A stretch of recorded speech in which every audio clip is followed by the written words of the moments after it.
cover up those stuff at the back, I've made this cover,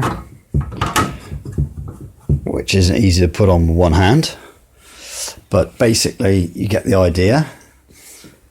And these holes, I just punch those with a small tool I made, but I can't see it anywhere to show you it. I'll have a look in a minute, see if I find it. And here, because when you're in it, you look over your shoulder, you can't see out. So I've put windows, but I don't like the big hole with the window in it. So I've made these louvers to fit in there. Basically, they stay in there if you turn your back on them and quickly run away. But that basically is, and I don't know if you can appreciate what it looks like on a video, but that is basically what you've got. And if you're on the inside, you can see out through it still quite well. And for a bit of ventilation, I haven't cut any of these screws off. You can open these windows up. Only thing is, I think this is going to have to be stiffened up with a bit of a frame along here, because when you shut this, I know it hasn't got any rubber on there yet, it's just for fitting purposes.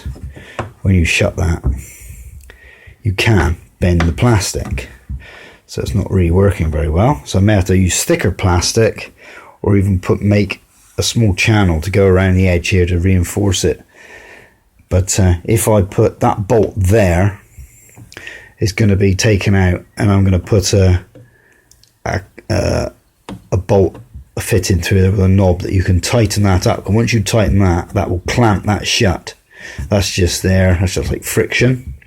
It won't work too bad really, but that's as far as I've got with that.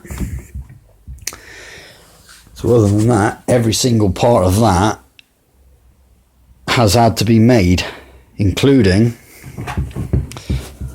this mould, which is made in separate parts and scattered around the garage as parts of the mould. And up there are the back two more parts of it. Those are moulds for creating the lemans rooftops, and that there is part of the mould which created this surface here,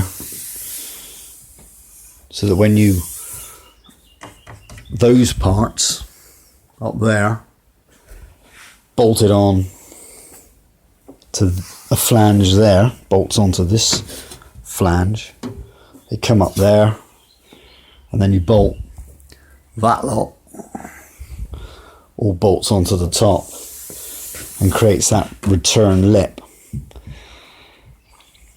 So all quite complicated stuff. And there's a piece which bolts on there,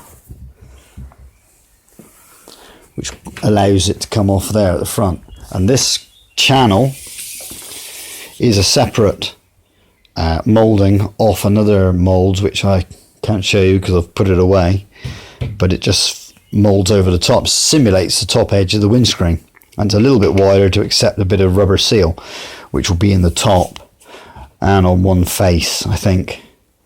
And I'll just have to see what happens. I may have to put insulation tape stretched along the front edge to seal it against the windscreen when the windscreen is on, just to stop wind and air blowing up and water blowing up or whatever blowing up underneath. But I can't do much about that. It's going to be a lot better than no roof, and use it as I've heard, twice in June, because this happens to be sunny.